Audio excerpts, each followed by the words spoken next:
Defining psychology through time. So this will go with a graphic organizer in your knowledge and skills packet. You'll see 4 boxes. Each box, you're going to summarize each bullet point in that box. So first, how does psychology start? So psychology started first with studies focused on consciousness, right? Awareness of oneself and environment. So that is Wilhelm Wundt and the student E.B. Titchener with the whole introspection and structuralism. That's William James with functionalism. And then that's Sigmund Freud, with his psychodynamic theory, right? So it's all about the conscious or unconscious mind. From there, things shift in the 1920s to 60s, and the focus is on behaviorism now. All right, so this was a term coined by John Watson. He's the one that did the baby Albert experiment. And then the most famous behaviorist was in Skinner. He's the one that trained the pigeons and rats to do all the crazy little things. All right, so with behaviorism from the 20s to the 60s, the view that psychology should be an objective science and should study behavior without reference to mental process. So they're like, we don't know what's going on inside your mind. We can only, focus on what we can actually see. That's objectable, right?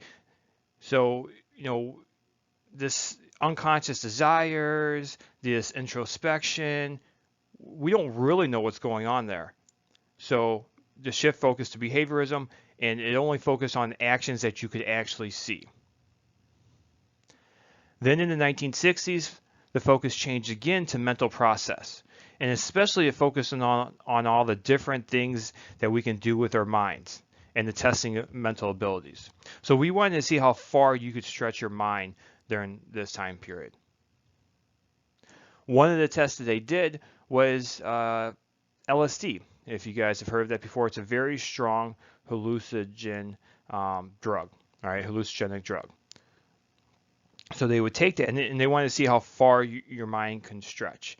And actually, they've actually brought that back, and they have testing on it now in very small dosage, though.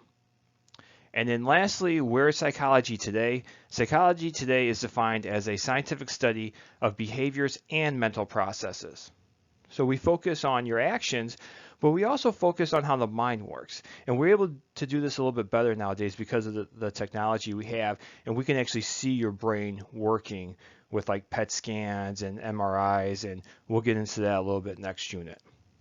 And you're going to see this throughout the year where you have these different theories, and the modern theory that we use is almost always a combination of 2 of the other theories, 2 or more actually. So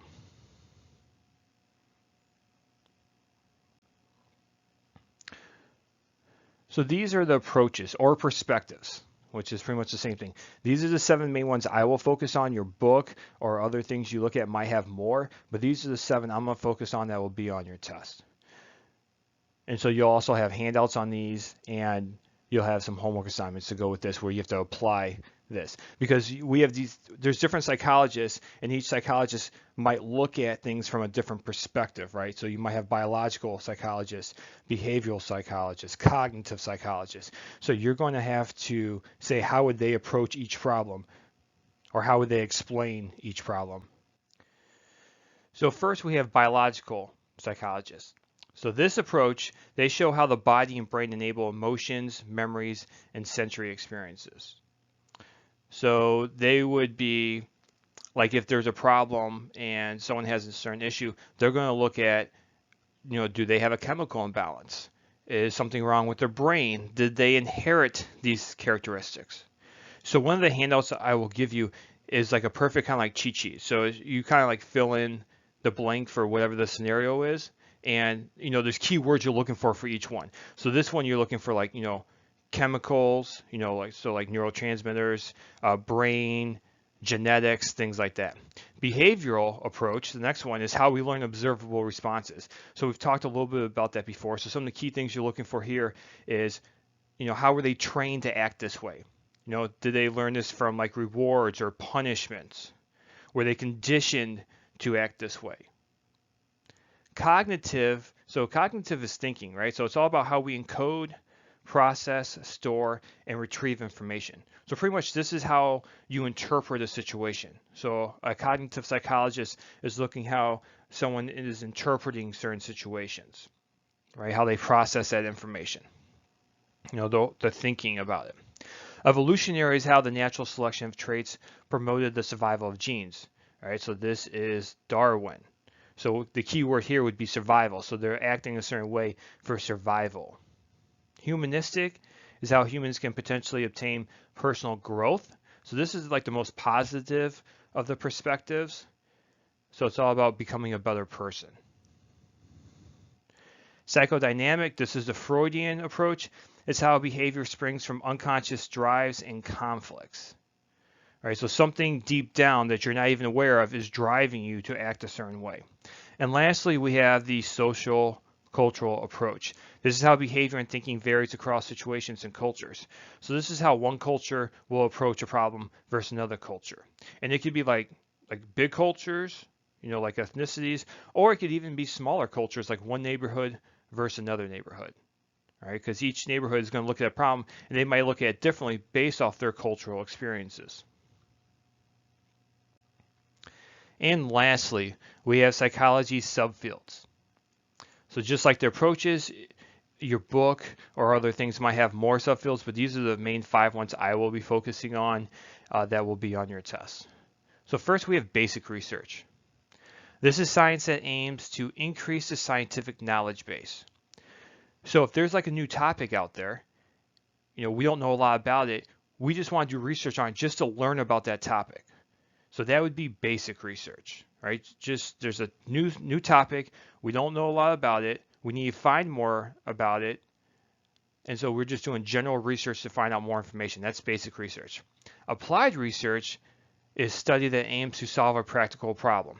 So there's a problem out there, and now you're doing research to solve that problem. Where basic research, there's not a problem, it's just a new topic that we've kind of discovered, and you're just trying to find out general information about it. Applied research, there's a specific problem you're trying to solve. So obviously a lot of students get these two confused because they both have research in them. So make sure you know the difference between basic and applied research. Clinical psychology studies, assesses, and treats people with psychological disorders.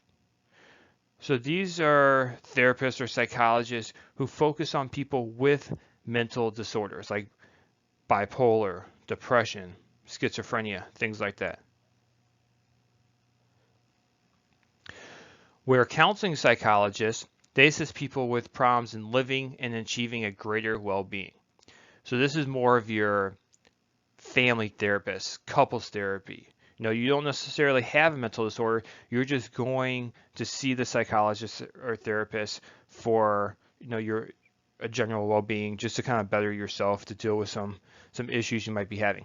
Now, clinical psychologists can also see those people, right? But they just focus more on people with mental disorders. Usually they have a higher degree also. Usually some type of doctorate, maybe a PsyD, something like that, where a counseling psychologist might have one, or they might just have a master's degree. And lastly, we have a psychiatrist. All right, key difference with this is they can prescribe medicine because they are a medical doctor. All right, they also focus on people with mental disorders, right, with bipolar, depression, schizophrenia, things like that. But they have a medical degree, so they can prescribe medicine. If you notice that Venn diagram that you have in your knowledge and skills packet, that's the key difference between the two. Right, they can prescribe medicine. Now, some states have tried programs where clinical psychologists can also prescribe medicine. You have to go through a very rigorous program, like 850 hours of clinical work, but it's still not a doctorate. All right, it's still not a doctorate. Sometimes psychiatrists might get a bad rap because they're known as pill pushers, where people go to them just to get medication to medicate themselves, when really that should be a last option. All right, so you should try to work out your problem first. If that doesn't work, then you prescribe medicine. Now, some disorders are very serious and you need the medicine, like because if you have a chemical imbalance, the medication can help balance that, especially with something like schizophrenia. All right, and so that is the end of the history notes for psychology.